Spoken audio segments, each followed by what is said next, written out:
Salam aleyküm dostlar, necəsiz?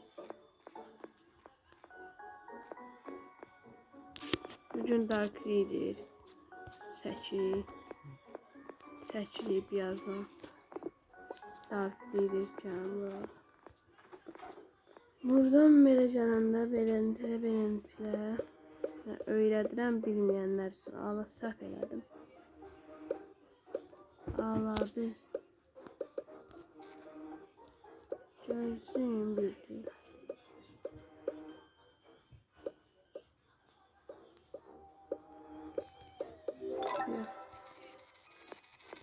Dark Reader demə dostlar gəlir.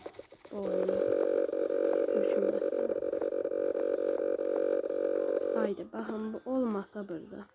Çox gözəl olar. Dostlar gördünüz, Dark Reader gəlir. Baxın gəlir. Neyse.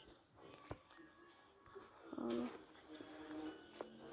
Yine videolar istiyorsunuz yazın yoruma oynayın. Ne videolar istiyorsunuz onu yoruma yazın oynayın. Ne dostlar burada kart olur. Şimdi yoktur. Bagajı bu oyun ne olur. Aha burada pil var. Götür onun bagajı değil. Çıkar yukarı. Ben oraya geçmek istiyorum. Burada böyle. Buradan da elektrik asmalısınız.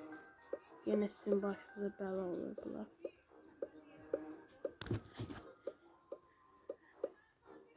Haydi səhv elədik.